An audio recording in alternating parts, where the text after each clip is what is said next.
Welcome to Heavy Storytelling. We are going to be reading a story, but first up we are going to be reading the Bible. No, first up we are going to be doing the verse of the day. I don't think you can read it, and then we're going to be reading the Bible, and then we're going to be doing the synopsis. Then we're going to be reading Around the World in 90 Days. Make sure to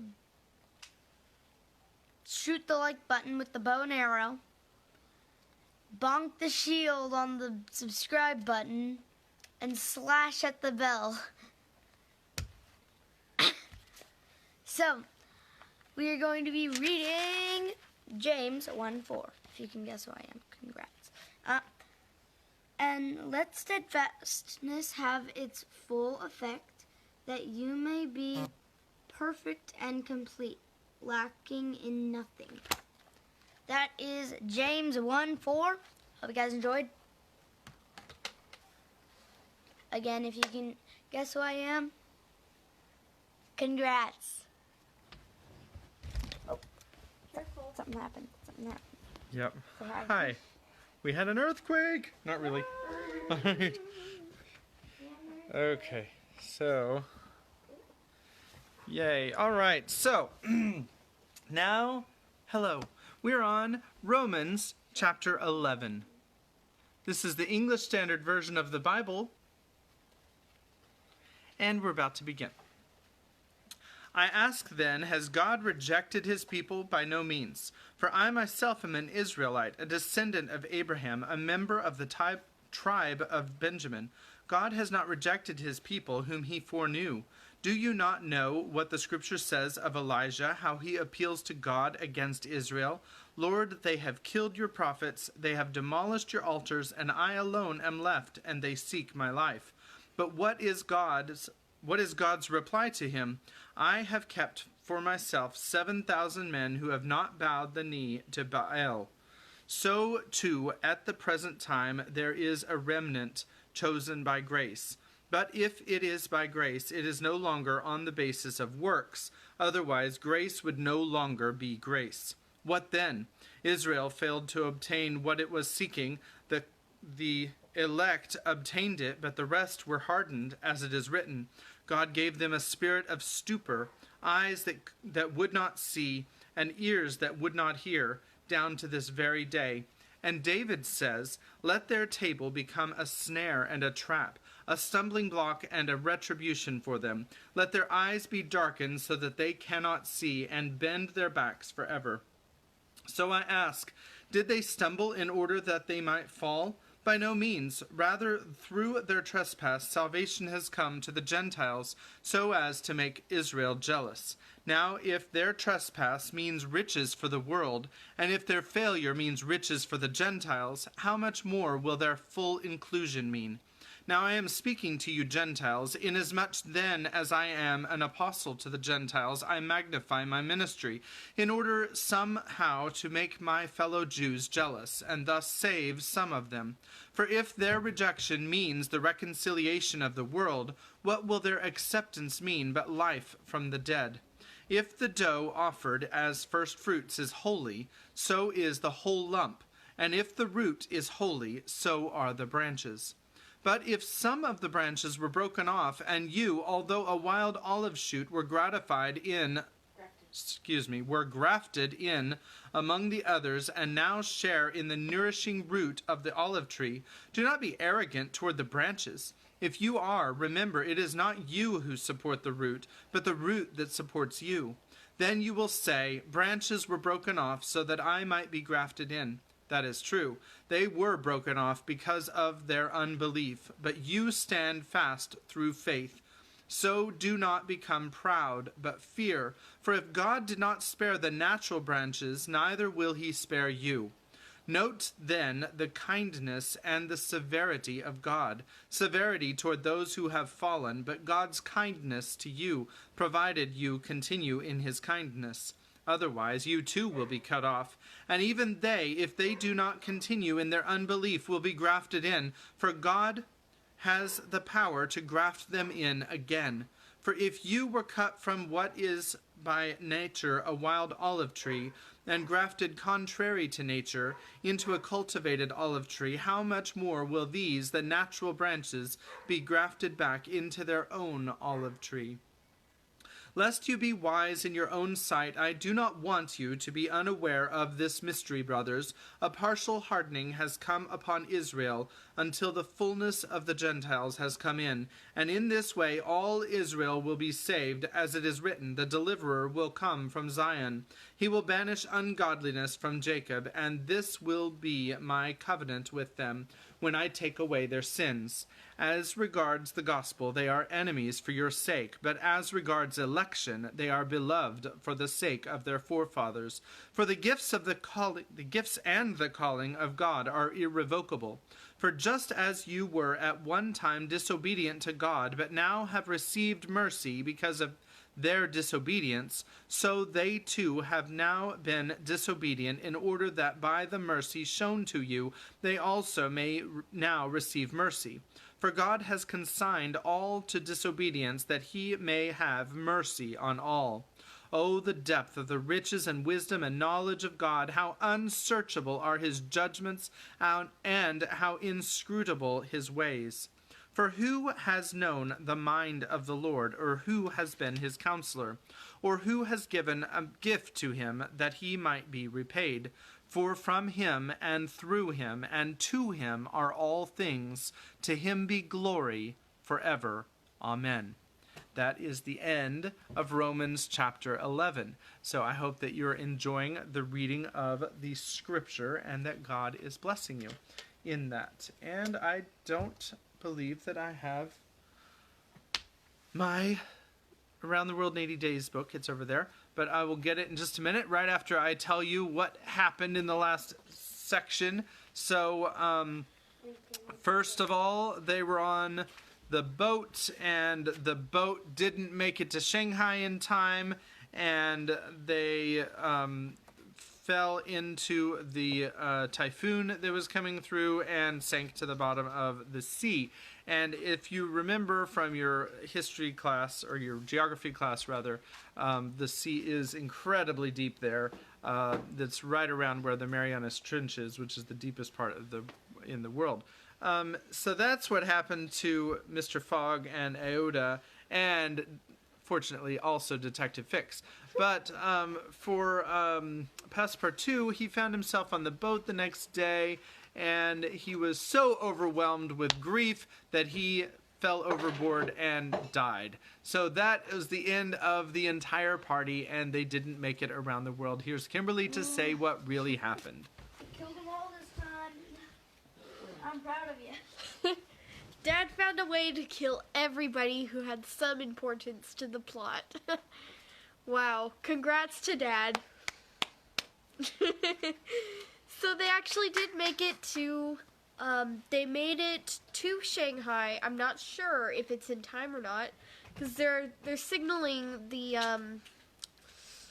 they're signaling their next, I think it's a steamer?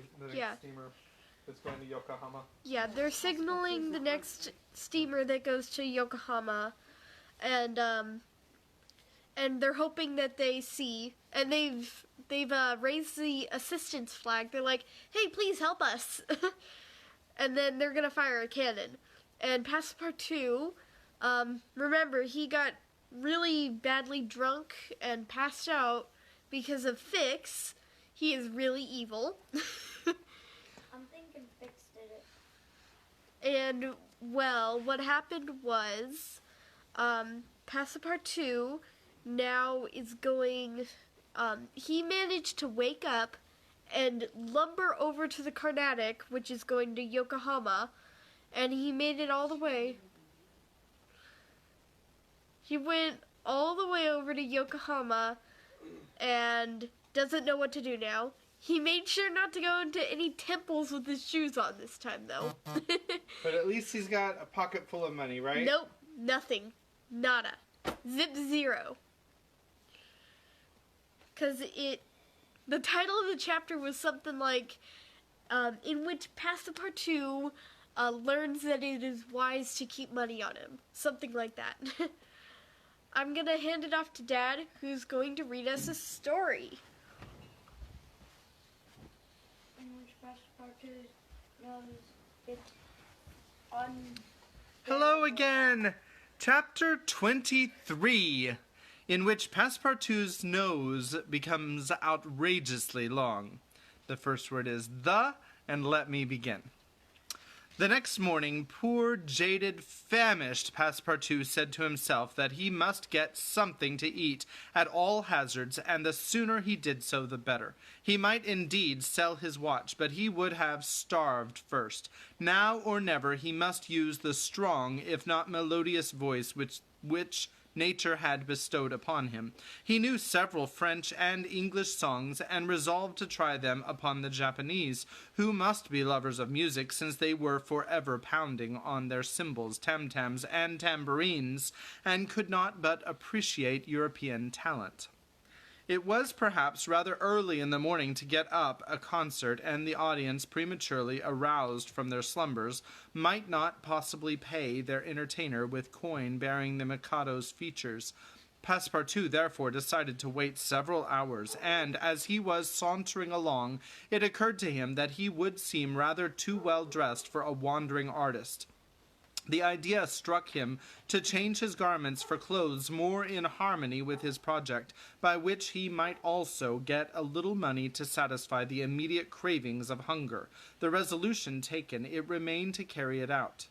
It was only after a long search that Passepartout discovered a native dealer in old clothes, to whom he applied for an exchange. The man liked the European costume, and ere long Passepartout issued from his shop accoutred in an old Japanese coat, and a sort of one-sided turban faded with long use.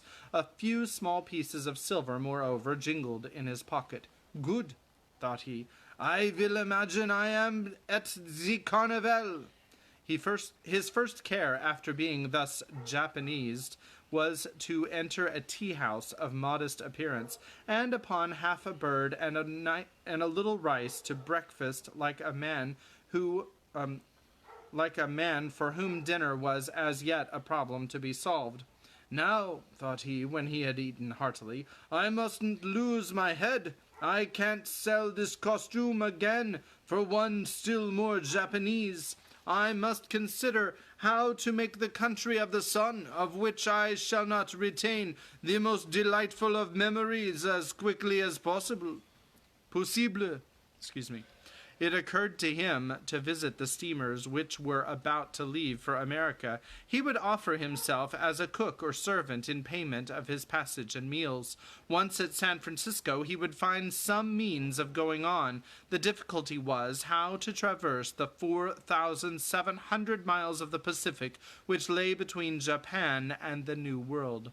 Passepartout was not the man to let an idea go begging, and directed his steps toward the docks. But as he approached them, his project, which at first had seemed so simple, began to grow more and more formidable to his mind.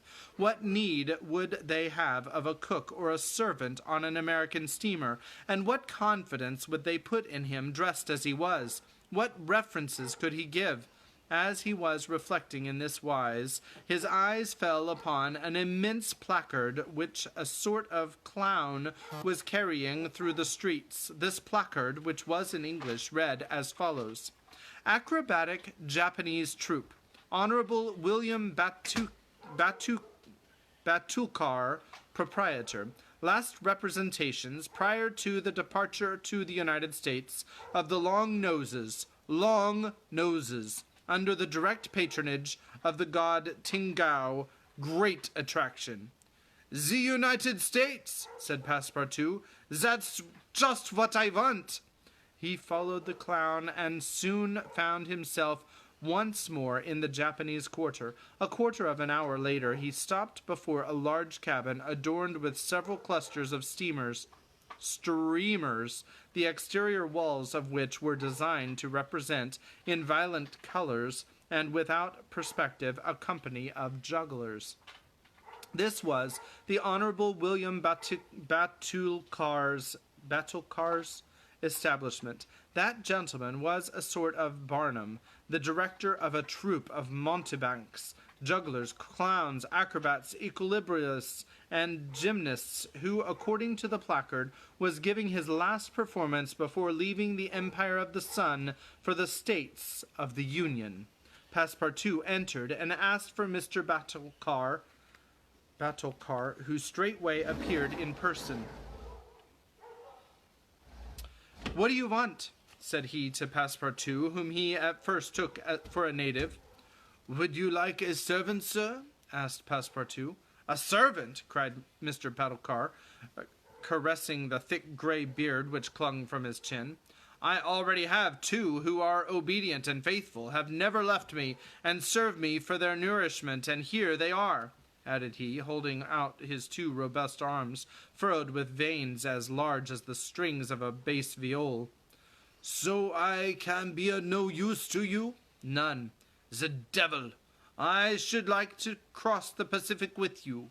"Ah," said the Honorable Mr. Batulcar, "you are no more Japanese than I am a monkey. Who are you dressed up in that way?" "A man dresses as he can." "That's true. You're a Frenchman, aren't you?" "Why?" replied Passepartout, a little vexed that his nationality should cause this question. "We Frenchmen know how to make grimaces, it is true, but not any better than the Americans do." "True. Well, if I can't take you as a servant, I can as a clown. You see, my friend, in France they exhibit foreign clowns, and in foreign parts French clowns." "Ah, you are pretty strong, eh?" "Especially after a good meal." "And you can sing?" "Yes," returned Passepartout, who had formerly been wont to sing in the streets. "But can you sing standing on your head, with a top spinning on your left foot and a saber balanced on your right?" "I think so," replied Passepartout, recalling the exercises of his younger days. "Well, that's enough," said the Honorable William Batulcar. The engagement was concluded there and then. Passepartout had at last found something to do. He was engaged to act in the celebrated Japanese troupe. It was not a very dignified position, but within a week he would be on his way to San Francisco. The performance, so noisily announced by the Honorable Mr. Batulcar, was to commence at 3 o'clock, and soon the deafening instruments of a Japanese orchestra resounded at the door.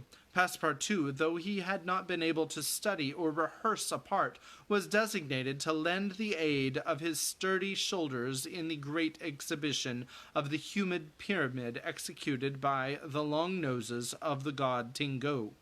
This great attraction was to close the performance. Before 3 o'clock, the large shed was invaded by the spectators, comprising Europeans and natives, Chinese and Japanese, men, women, and children, who precipitated themselves upon the narrow benches and into the boxes opposite the stage. The musicians took up a position inside and were vigorously performing on their gongs, tam-tams, flutes, bones, tambourines, and immense drums.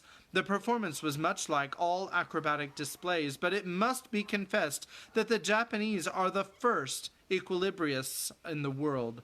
One with a fan and some bits of paper performed the graceful trick of the butterflies and the flowers. Another traced in the air, with the odorous smoke of his pipe, a series of blue words which composed a compliment to the audience, while a third juggled with some lighted candles, which he extinguished successively as they passed his lips, and relit again without interrupting for an instant his juggling. Another reproduced the most singular combinations, with a spinning top in his hands. The revolving tops seemed to be animated with a life of their own in the interminable whirling. They ran over pipe stems, the edges of sabers, wires, and even hairs stretched across the stage. They turned round on the edges of large glasses, crossed bamboo ladders, dispersed into all the corners, and produced strange musical effects by the combination of their various pitches of tone. The jugglers tossed them in the air, threw them like shuttlecocks with wooden battledores, and yet they kept on spinning. They put them into their pockets and took them out, still whirling as before. It is useless to describe the astonishing performances of the acrobats and gymnasts. The turning on ladders, poles, balls, barrels, etc., was executed with wonderful precision. But the principal attraction was the exhibition of the long noses, a show to which Europe is as yet a stranger. The long noses form a peculiar company under the direct patronage of the god Tengu. Attired after the fashion of the Middle Ages, they bore upon their shoulders a splendid pair of wings. But what especially distinguished them was the long noses which were fastened to their faces, and the uses which they made of them. The noses were made of bamboo, and were 5, 6, and even 10 feet long, some straight, others curved, some ribboned, and some having imitation warts upon them. It was upon these appendages, fixed tightly on their real noses, that they performed their gymnastic exercises. A dozen of these secretaries of Tingao lay flat upon their backs, while others, dressed to represent lightning rods, came and frolicked on their noses, jumping from one to another, and performing the most skilful leapings and somersaults. As a last scene, a human pyramid had been announced, in which 50 long noses were to represent the car of Juggernaut. But instead of forming a pyramid by mounting each other's shoulders, the artists were to group themselves on top of the noses. It happened that the performer who had hitherto formed the base of the car had quitted the troupe, and as, to fill this part, only strength and adroitness were necessary, Passepartout had been chosen to take his place. The poor fellow really felt sad when, melancholy remnants of his youth, he donned his costume, adorned with vari-colored wings, and fastened to his natural feature a false nose 6 feet long. But he cheered up when he thought that this nose was winning him something to eat. He went upon the stage and took his place beside the rest who were to compose the base of the car of Juggernaut. They all stretched themselves on the floor, their noses pointing to the ceiling. A second group of artists disposed themselves on these long appendages, then a third above these, and then a fourth, until a human monument, reaching the very cornices of the theater, soon arose on top of the noses. This elicited loud applause, in the midst of which the orchestra was just striking up a deafening air. When the pyramid tottered, the balance was lost. One of the lower noses vanished from the pyramid, and the human monument was shattered like a castle built of cards. It was Passepartout's fault. Abandoning his position, clearing the footlights without the aid of his wings, and clambering up to the right-hand gallery, he fell at the feet of one of the spectators, crying, "Oh, my master! My master!" "You here?" "Myself." "Very well, then let us go to the steamer, young man." Mr. Fogg, Aouda, and Passepartout passed through the lobby of the theater to the outside, where they encountered the Honorable Mr. Battlecar, furious with rage. He demanded damages for the breakage of the pyramid, and Phileas Fogg appeased him by giving him a handful of banknotes. At 6:30, the very hour of departure, Mr. Fogg and Aouda, followed by Passepartout, who in his hurry had retained his wings and nose 6 feet long, stepped upon the American steamer. Chapter 24, during which Mr. Fogg and party crossed the Pacific Ocean. What happened when the pilot boat came in sight of Shanghai will be easily guessed. The signals made by the Tankadere had been seen by the captain of the Yokohama steamer, who, espying the flag at half-mast, had directed his course toward the little craft. Phileas Fogg, after paying the stipulated price of his passage to John Busby, and rewarding that worthy with the additional sum of £550, ascended the steamer with Aouda and Fix, and they started at once for Nagasaki and Yokohama. They reached their destination on the morning of the 14th of November. Phileas Fogg lost no time in going on board the Carnatic, where he learned, to Aouda's great delight, and perhaps to his own, though he betrayed no emotion, that Passepartout, a Frenchman, had really arrived on her the day before. The San Francisco steamer was announced to leave that very evening, and it became necessary to find Passepartout, if possible, without delay. Mr. Fogg applied in vain to the French and English consuls, and after wandering through the streets a long time, began to despair of finding his missing servant. Chance, or perhaps a kind of presentiment, at last led him into the Honorable Mr. Battlecar's theatre. He certainly would not have recognized Passepartout in the eccentric Montebac's costume, but the latter, lying on his back, perceived his master in the gallery. He could not help starting, which so changed the position of his nose as to bring the pyramid pell-mell upon the stage. All this Passepartout learned from Aouda, who recounted to him what had taken place on the voyage from Hong Kong to Shanghai on the Tankadeer, in company with one Mr. Fix. Passepartout did not change countenance on hearing this name. He thought that the time had not yet arrived to divulge to his master what had taken place between the detective and himself, and in the account he gave of his absence he simply excused himself for having been overtaken by drunkenness in smoking opium at a tavern in Hong Kong. Mr. Fogg heard this narrative coldly, without a word, and then furnished this man with funds necessary to obtain clothing more in harmony with his position. Within an hour the Frenchman had cut off his nose and parted with his wings, and retained nothing about him which recalled the sectary of the god Tengu. The steamer, which was about to depart from Yokohama to San Francisco, belonged to the Pacific Mail Steamship Company, and was named the General Grant. She was a large paddle-wheel steamer of 2,500 tons, well equipped and very fast. The massive walking beam rose and fell above the deck. At one end a piston rod worked up and down, and at the other was a connecting rod, which, in changing the rectilinear motion to a circular one, was directly connected with the shaft of the paddles. The General Grant was rigged with 3 masts, giving a large capacity for sails, and thus materially aiding the steam power. By making 12 miles an hour, she would cross the ocean in 21 days. Phileas Fogg was therefore justified in hoping that he would reach San Francisco by the 2nd of December, New York by the 11th, and London on the 20th, thus gaining several hours on the fatal date of the 21st of December.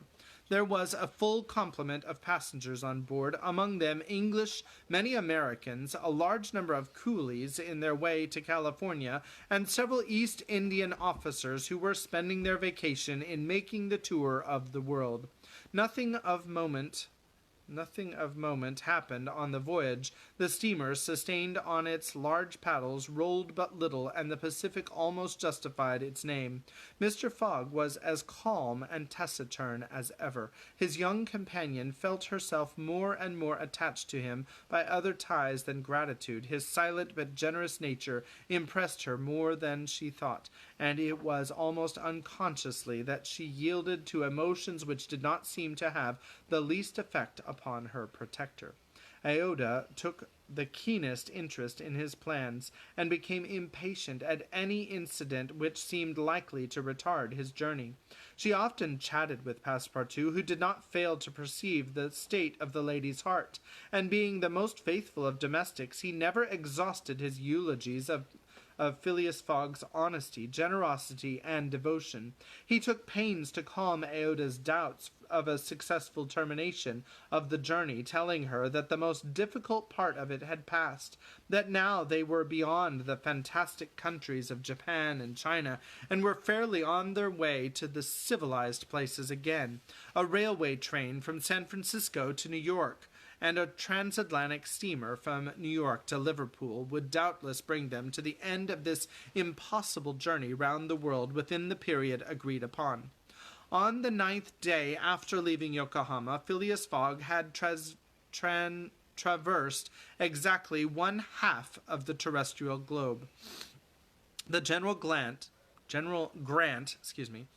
passed on the 23rd of November the 100 180th meridian and was at the very antipodes of London. Mr. Fogg had, it is true, exhausted 52 of the 80 days in which he was to complete the tour, and there were only 28 left, but though he was only halfway by the difference of meridians, he had really gone over 2/3 of the whole journey, for he had been obliged to make long circuits from London to Aden, from Aden to Bombay, from Calcutta to Singapore, and from Singapore to Yokohama. Could he have followed without deviation the 50th parallel, which is that of London, the whole distance would have been about 12,000 miles, whereas he would be forced by the irregular methods of locomotion to traverse 26,000, of which he had, on the 23rd of November, accomplished 17,500. And now the course was a straight one, and Fix was no longer there to put obstacles in their way. It happened also on the 23rd of November that Passepartout made a joyful discovery. It will be remembered that the obstinate fellow had insisted on keeping his famous family watch at London time, and on regarding that of the countries he had passed through as quite false and unreliable. Now on this day, though he had not changed the hands, he found that his watch exactly agreed with the ship's chronometers. His triumph was hilarious. He would have liked to know what Fix would say if he were aboard. "The rogue told me a lot of stories," repeated Passepartout, "about the meridian, the sun, and the moon. Moon indeed, moonshine more likely. If one listened to that sort of people, a pretty sort of time one would keep. I was sure that the sun would some day regulate itself by my watch." Passepartout was ignorant that, if the face of his watch had been divided into 24 hours like the Italian clocks, he would have no reason for exultation, for the hands of his watch would then, instead of as now, indicating 9 o'clock in the morning, indicate 9 o'clock in the evening, that is, the 21st hour after midnight, precisely the difference between London time and that of the 180th meridian. But if Fix had been able to explain this purely physical effect, Passepartout would not have admitted even if he had comprehended it.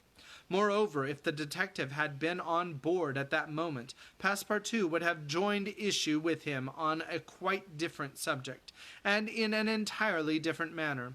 Where was Fix at that moment? He was actually on board the General Grant.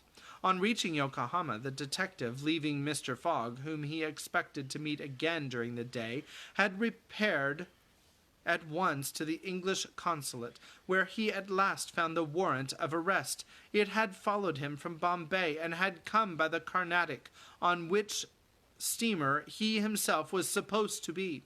Fix's disappointment may be imagined when he reflected that the warrant was now useless. Mr. Fogg had left English ground, and it was now necessary to procure his extradition.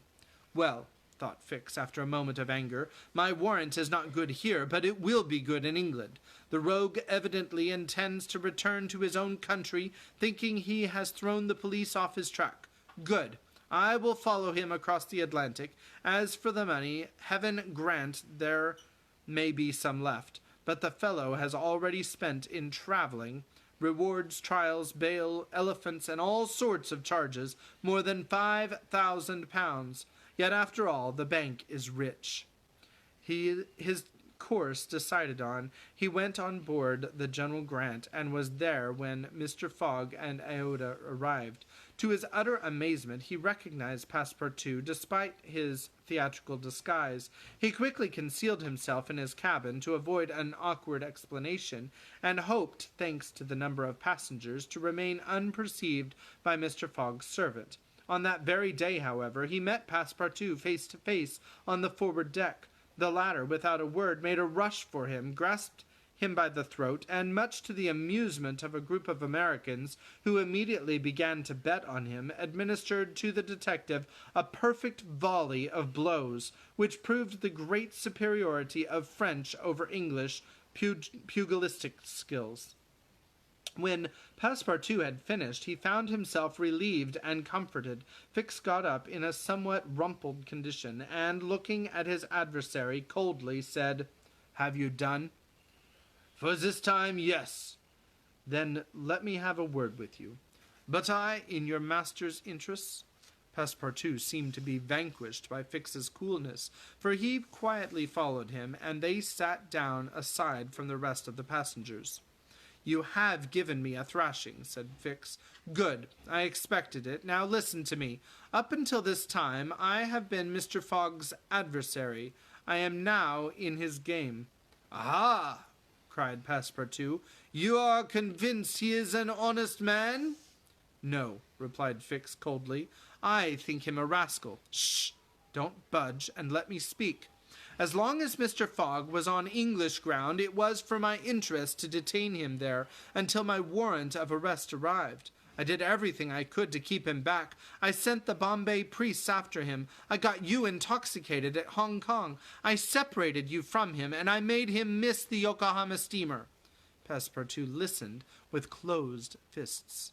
"Now," resumed Fix, "Mr. Fogg seems to be going back to England.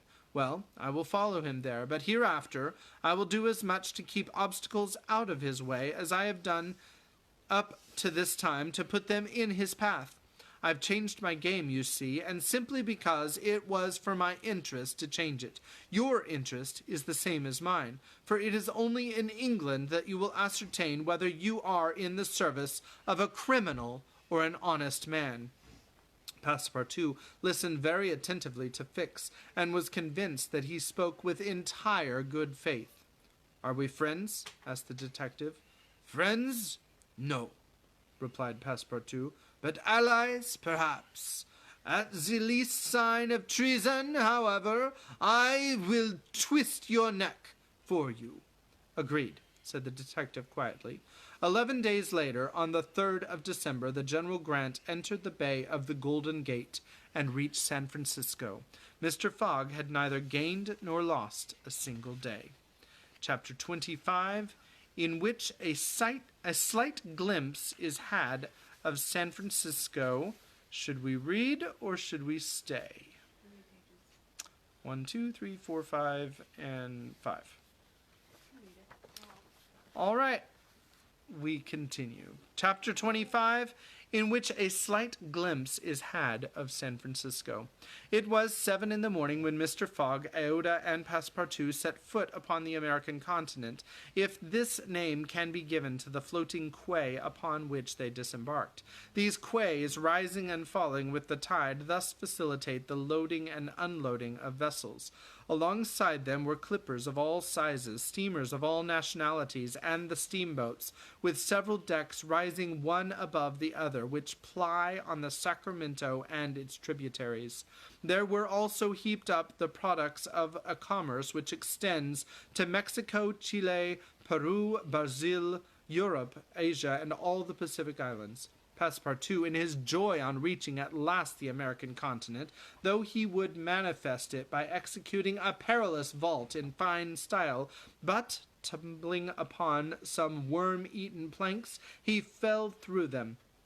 Put out of countenance by the manner in which he thus set foot upon the New World, he uttered a loud cry which so frightened the innumerable cormorants and pelicans that are always perched upon these movable quays, that they flew noisily away.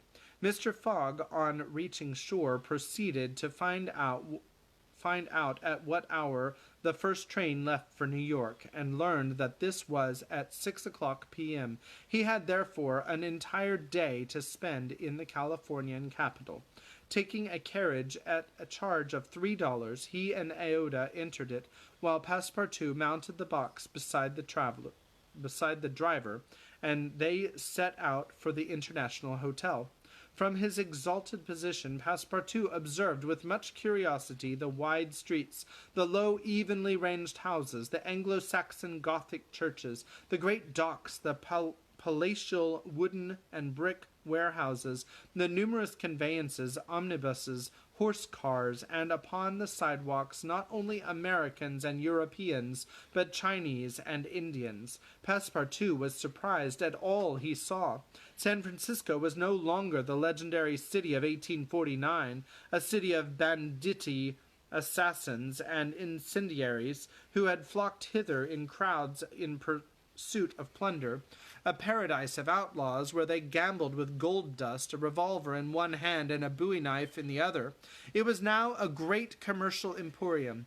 The lofty tower of its city hall overlooked the whole panorama of the streets and avenues, which cut each other at right angles, and in the midst of which appeared pleasant, verdant squares, while beyond appeared the Chinese quarter, seemingly imported from the Celestial Empire in a toy box. Sombreros and red shirts and plumed Indians were rarely to be seen, but there were silk hats and black coats everywhere worn by a multitude of nervously active, gentlemanly-looking men.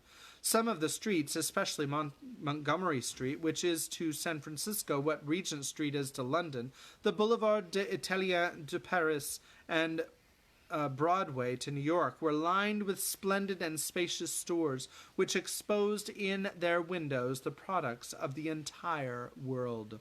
When Passepartout reached the International Hotel, it did not seem to him as if he had left England at all. The ground floor of the hotel was occupied by a large bar, a sort of restaurant freely open to all passers-by, who might partake of dried beef, oyster soup, biscuits, and cheese without staking out their purses. Payment was made only for the ale, porter, or sherry, which was drunk. This seemed very American to Passepartout. The hotel refreshment rooms were comfortable, and Mr. Fogg and Aouda, installing themselves at a table, were abundantly served on diminutive plates by negroes of darkest hue. After breakfast, Mr. Fogg, accompanied by Aouda, started for the English consulate to have his passport visaed. As he was going out, he met Passepartout, who asked him if it would not be well, before taking the train, to purchase some dozens of Enfield rifles and Colt's revolvers. He had been listening to stories of attacks upon the trains by the Sioux and the Pawnees. Mr. Fogg thought it a useless precaution, but told him to do as he thought best, and went on to the consulate. He had not proceeded 200 steps, however, when, by the greatest chance in the world, he met Fix. The detective seemed wholly taken by surprise. What? Had Mr. Fogg and himself crossed the Pacific together, and not met on the steamer? At least Fix felt honored to behold once more the gentleman to whom he owed so much, and, as his business recalled him to Europe, he should be delighted to continue the journey in such pleasant company. Mr. Fogg replied that the honor would be his, and the detective, who was determined not to lose sight of him, begged permission to accompany them in their walk about San Francisco, a request which Mr. Fogg readily granted. They soon found themselves in Montgomery Street, where a great crowd was collected. The sidewalks, street, horse-car trails, and the shop doors, the windows of the houses, and even the roofs were full of people. Men were going about carrying large posters, and flags and streamers were floating in the wind, while loud cries were heard on every hand. "Hurrah for Camerfield! Hurrah for Mandiboy!" It was a political meeting, at least so Fix conjectured, who said to Mr. Fogg, "Perhaps we had better not mingle with the crowd. There may be danger in it." "Yes," returned Mr. Fogg, "and blows, even if they are political, are still blows." Fix smiled at this remark, and in order to be able to see without being jostled about, the party took up a position on the top of a flight of steps situated at the upper end of Montgomery Street. Opposite them, on the other side of the street, between a coal wharf and a petroleum warehouse, a large platform had been erected in the open air, toward which the current of the crowd seemed to be directed. For what purpose was this meeting? What was the occasion of this excited assemblage? Phileas Fogg could not imagine. Was it to nominate some high official, a governor or a member of Congress? It was not improbable, so agitated was the multitude before them. Just at this moment there was an unusual stir in the human mass. All the hands were raised in the air. Some, tightly closed, seemed to disappear suddenly in the midst of the cries. An energetic way, no doubt, of casting a vote. The crowd swayed back, the banners and flags wavered, disappeared an instant, then reappeared in tatters. The undulations of the human surge reached the steps, while all the heads floundered on the surface like a sea agitated by a squall. Many of the black hats disappeared, and the greater part of the crowd seemed to have diminished in height. "It is evidently a meeting," said Fix, "and its object must be an exciting one. I should not wonder if it were about the Alabama, despite the fact that the question is settled." "Perhaps," replied Mr. Fogg simply. "At least there are two champions in presence of each other, the Honorable Mr. Cammerfield and the Honorable Mr. Mandaboy." Iota, leaning upon Mr. Fogg's arm, observed the tumultuous scene with surprise, while Fix asked a man near him what the cause of it was. Before the man could reply, a fresh agitation arose. Hurrahs and excited shouts were heard. The staffs of the banners began to be used as offensive weapons, and fists flew about in every direction.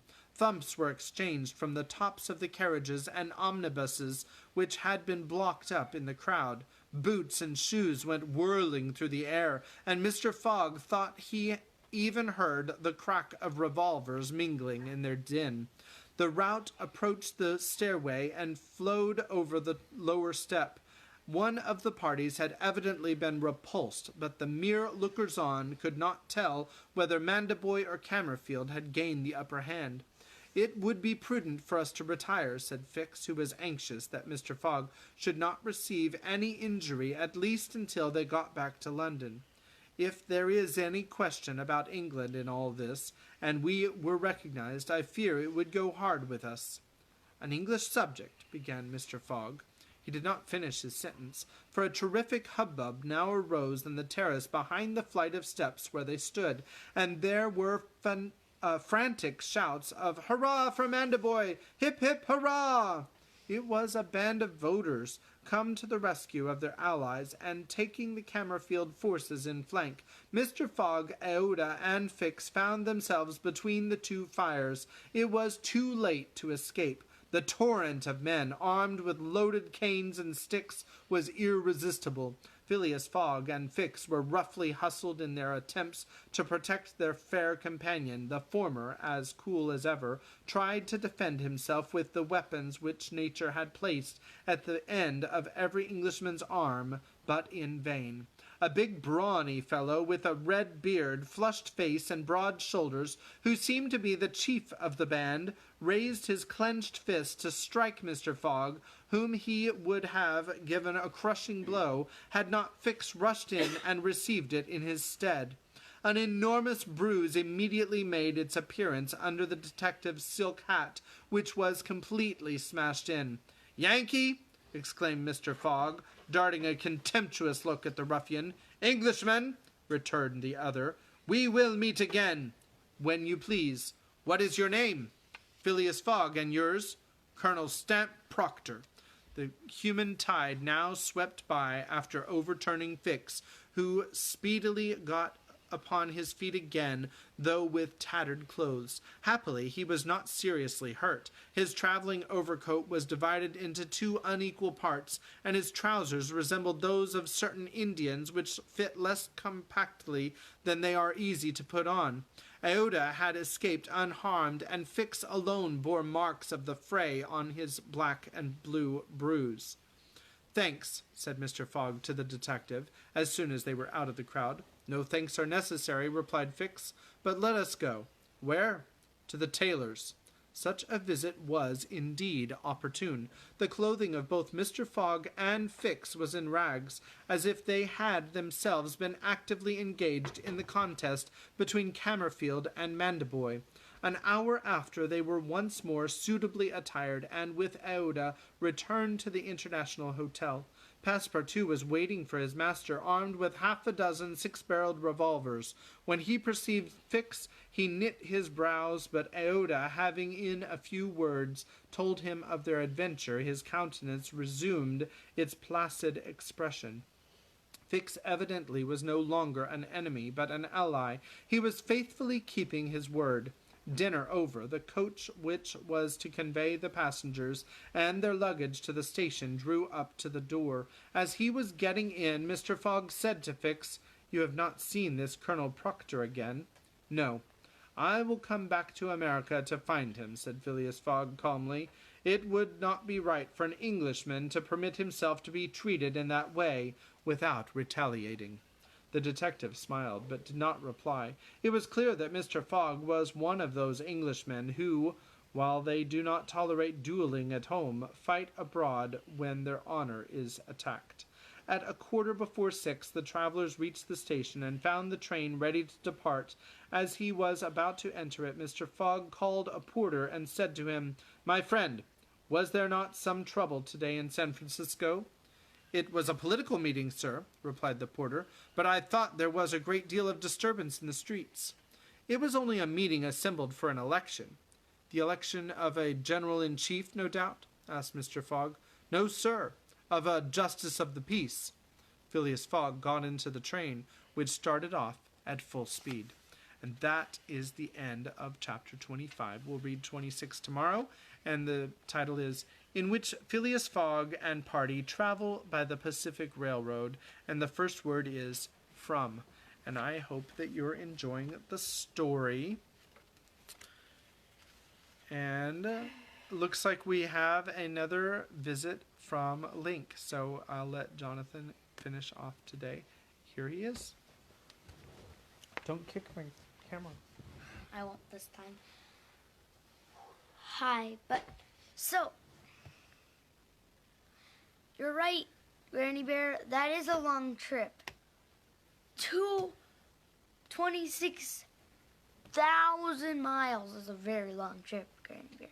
But if you couldn't guess who I am, well, it's a little obvious. Oh, 1 second. I was Link. This might make it a little easier.